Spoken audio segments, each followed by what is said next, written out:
ဟုတ်ကဲ့ဒီခေါက်တော့ကျွန်တော်လည်းတော်တော်များများလာပြီးကြတယ်အားလုံးလည်းသိချင်မှတင်တယ်ကျွန်တော်ဘာကြီးစားလဲဘာကြီးရှောင်းလဲဆိုပြီးပြောပြရအောင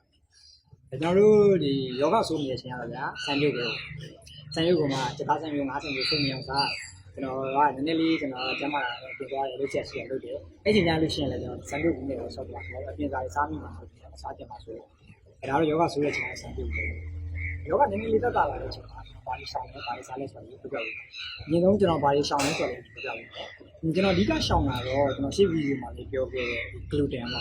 မြန်မာလိုအဆီးတက်ခွန်မှပြီးအဲ gluten ပါတာလေးတွေကျွန်တော်ယူဆိုင်ရှောင် gluten ပါတာတွေကလည်းဗျာဟိုဂျုံတို့မနုံနေနိုးတဲ့ပစ္စည်းအဲ့လိုတွေမှာ gluten ပါတော့ဂျုံရှောင်လိုက်တော့ကျွန်တော်စားကြတော်တော်နေသွားတယ်ဗျပါမှုတွေကိတ်မုတ်တွေဂျုံဆိုတော့ခောက်ဆွဲတွေအဲ့အကုန်လုံးစားလို့မရတော့ဖြစ်သွားတယ်ကျွန်တော်တို့လူကြီးမိဘတွေကလည်းဟိုနေမကောင်းဘူးဆိုင်ဝင်မကောင်းဘူးဆိုရင်လူမမာသားပေါ့ပေါ်မှာပေါ့ကြာပြန်ပြုတ်ခေါက်ဆွဲပြုတ်လေးကျွေးတယ် overtin လေးတွေမိုင်လိုလေးတွေတိုက်တယ်အားမရှိရင် ensure လိုမျိုးတိုက်တယ်ပေါ့ဒါပေမဲ့ကျွန်တော်တိုက်ဖတ်ကြည့်လိုက်တော့အဲ့ဒါတွေအကုန်လုံးက gluten တွေပါနေ gluten ပါတော့ကျွန်တော်တို့အဲ့အကုန်လုံးမတက်ကျွန်တော်တို့အစားပိုင်းတော့မသိဘူးပေါ့နော်ဒါပေမဲ့မတက်ပဲစားပြီးတော့ဘာဖြစ်လဲဆိုတော့ဘာမှကြီးကြီးမားမားဖြစ်တာမျိုးတော့မဟုတ်ပြင်မဲ့ကျွန်တော်တို့ဒီယောဂတွေကစိတ်တောက်နေတဲ့ချိန်တော့ခဏတက်တာပြီးလို့ရှိရင်မပြောင်းနိုင်ပြန်လဲနေဘာလို့ကျွန်တော်ဒါကြီးပြန်စားမိနေတော့ကျွန်တော်ဆိုင်ရင်းကြောင်းကကောင်းကောင်းမချင်နိုင်ဘူးအဲ့တော့ gluten ပါတာလေးတွေကိုအဓိကရှောင်တယ်။ gluten ပါတာနဲ့တော့စားတော့နည်းနည်းကျင်းသွားတာပေါ့လေ။တော်တော်များများရှောင်ရတယ်။အဲ့ gluten ပါတာရှောင်တယ်။ပြီးလို့ရှိရင်ကျွန်တော်အရင်တည်းကဒီယောဂဖြစ်တဲ့ alcohol လည်းလုံးဝမတောက်တော့ဘူးဆိုတော့အရင်လည်းမတောက်တော့ဘူး။ပြီးတော့ coffee လည်းရှောင်တယ်။ coffee က caffeine ပါတော့သူကယောဂအထက်ကဥရောင်လာတယ်ကိုယ်ရင်းရောင်ရမှုတွေနည်းနည်းလေးပိုဆိုးပြီပေါ့နော်။အဲ့တော့ coffee လည်းရှောင်ရတယ်။ ready made food တွေကတော့ကျွန်တော်အကုန်ရှောင်တယ်ပေါ့နော်ဒီအထုပ်တွေတာရှည်ကန်ဘာလို့ဆိုတော့ဒီ ready made food တွေမှာတာရှည်ကန်ပစ္စည်းတွေပါတာတခြား chemical တွေပါတော့ကျွန်တော်တို့ဘယ်လိုမှဒီဆိုင်ဝင်ကြောင့်မကောင်းတဲ့လူတွေနဲ့ဘယ်လိုမှဆင်မပြေဘူးเนาะအဲ့တော့ကျွန်တော်အဲ့လေးရှောင်တယ်ပြီးတော့အသားငါးဆိုရင်လည်းကျွန်တော်အစာပိုင်းကျွန်တော်ဒီယောဂနည်းလေးတက်တာကစားမှာကျွန်တော်ဖြူအောင်အသားငါးပဲပေါ့နော်စက်သားတို့ငါးတို့ပဲအဓိကစားတယ်ပြီးတော့ကျွန်တော်ရိုးရိုးကြီးလို့ပါတော့တောက်တယ်နော်တခြားဒီအနီအောင်သားတွေစိတ်သားတွေမဲသားတွေကတော့ကျွန်တော်တို့ရှောင်ပါတယ်အစာပိုင်းမှာဒီဆိုင်ဝင်ကြောင့်ချေဟုတ်ပြီအဲ့လေးရှောင်တယ်ပြီးတော့ဆရာဝန်ကြီးလည်းအများအားပြောတဲ့ဒီအပူဆက်လေးတွေရှောင်တယ်ပေါ့နော်ပြီးတော့မာတဲ့ဟာတွေစီကြော်တွေဒါတွေကတော့ဆရာဝန်ကြီးလည်းပြောမှာအမေတချို့ဟာတွေဒီခုနပြောတဲ့ gluten တို့ဘာလို့ဒီပါမှုတွေကိတ်မှုတွေကတော့ဆိုဆရာဝန်ကြီးလည်းမပြောပြကြဘူး။ဘာလို့လဲတယောက်နဲ့တယောက်ကဒီယောဂအခြေအနေကလည်းမတူကြဘူး။ပြီးတော့ဒီယောဂဖြစ်တဲ့နေရာမတူတာနဲ့ကျွန်တော်ယောဂနာမည်တွေလည်းပွဲတယ်ဖြစ်တာလည်းမတူဘူးဆိုတော့ဆရာဝန်ကြီးလည်းလူဆက်ရှောင်ဖို့လောက်ပဲပြောပြကြတာ။ဒါပေမဲ့ကျွန်တော်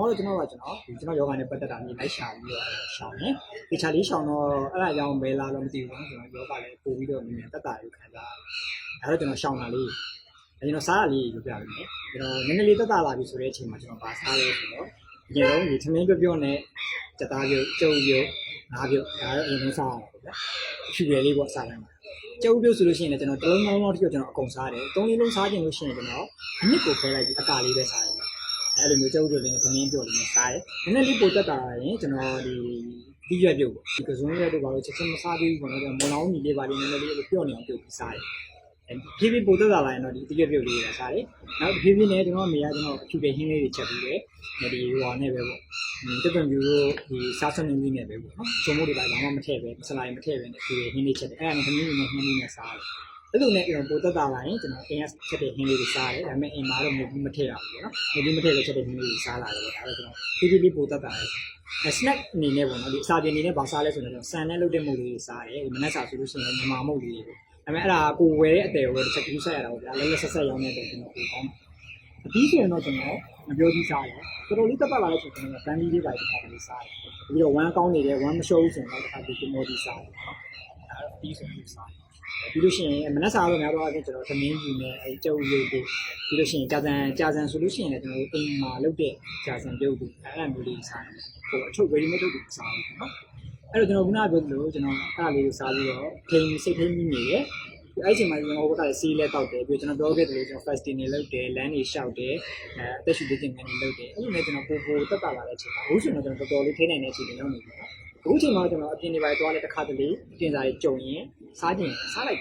ဘာလို့ကျွန်တော်ခန္ဓာကိုယ်ကျွန်တော်သိနေပြီကျွန်တော်ပြန်ထိန်းလို့ရတယ်ကျွန်တော်ရုပ်ဝမ်းလေးဝမ်းမကောင်းဆိုရင်လည်းကျွန်တော်ပြန်ထိန်းလို့ရတယ်ပြန်ထိန်းတက်နေပြီဒါတော့ကျွန်တော်ဖြည်းဖြည်းချင်းနဲ့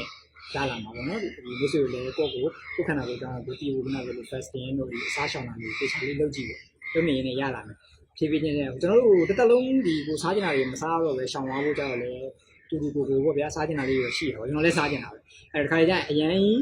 စားကျင်လာမျိုးကြုံအခါတလေကျရင်စားလိုက်ဒါကတော့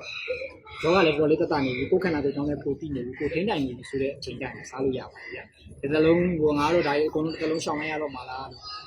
စိတ်ပူနေကြတယ်မိတ်ဆွေတွေကျွန်တော်တို့အဓိကတော့စိတ်ခွန်အားပေးနေတာပါကျွန်တော်အများအားဖြင့်ကျွန်တော်ဆရာဝန်မဟုတ်ပါဘူးအဲ့တော့ကြောင့်ကျွန်တော်ဘာတွေစားပါဒီမိတ်ဆွေယောဂနဲ့ဘာတွေစားတင်နေဘာတွေတောက်အောင်လဲဆိုတော့ကျွန်တော်နှုံပြီးမှတော့မဟုတ်ဘူးကျွန်တော်လုပ်ခဲ့တယ်ကျွန်တော်စားခဲ့တယ်ကျွန်တော်စမ်းသပ်ခဲ့ပြီးကျွန်တော်အဆင်ပြေခဲ့ရလေးတွေကိုပြောပြပေးတာမိတ်ဆွေတို့လည်းကိုယ်နဲ့အဆင်ပြေရလေးတွေကိုကိုစမ်းပြီးတော့ဖြည်းဖြည်းချင်းစားကြည့်ကျွန်တော်ကစားရလေးကိုပြောပြပြီးအဲ့မှာမိတ်ဆွေတို့နဲ့အဆင်ပြေရလေးကိုစမ်းပြီးစားကြည့်ဒီကိုယ်ခန္ဓာကိုယ်ကြောင့်ကိုကြည့်နော်အရင်ကြီးဒါကြီးဒီဘုဒ္ဓကကြီးရှိတဲ့ဟာအကုန်ဆောင်လို့ရှိရင်ကျွန်တော်ဦးရအရင်မြူသွားပြီးတော့ဆက်ဆက်ပြီးမခံဖြစ်ကုန်တော့ဘူးအဲ့တော့ဖြည်းဖြည်းချင်းစားပြီးတော့တိုးပြီးတော့စားကိုယ်ခန္ဓာကိုယ်ရဲ့အခြေအနေကိုကြည့်ကိုယောဂရဲ့အခြေအနေကိုကိုယ်ကိုတည်ပြီးတော့ဖြည်းဖြည်းချင်းတိုးပြီးစားသွားလို့ရှိရင်ကျွန်တော်တစ်ချိန်မှာကျန်းမာရေးလည်းကောင်းလာပြီးတော့ကျွန်တော်စားချင်တာလေးနဲ့တစ်ခါတလေပဲဖြစ်ဖြစ်ပြန်စားလာကျွန်တော်ဆိုကျွန်တော်စားချင်တာရှိရင်စားလိုက်ရတယ်ပြင်ပြန်ပေးနေတယ်နော်အဲ့လိုမျိုးလေးလို့ရမယ်အားလုံးမိတ်ဆွေတို့ကြိုးစားကြည့်ပါအားလုံးကျန်းမာကြပါစေကျေးဇူးပါ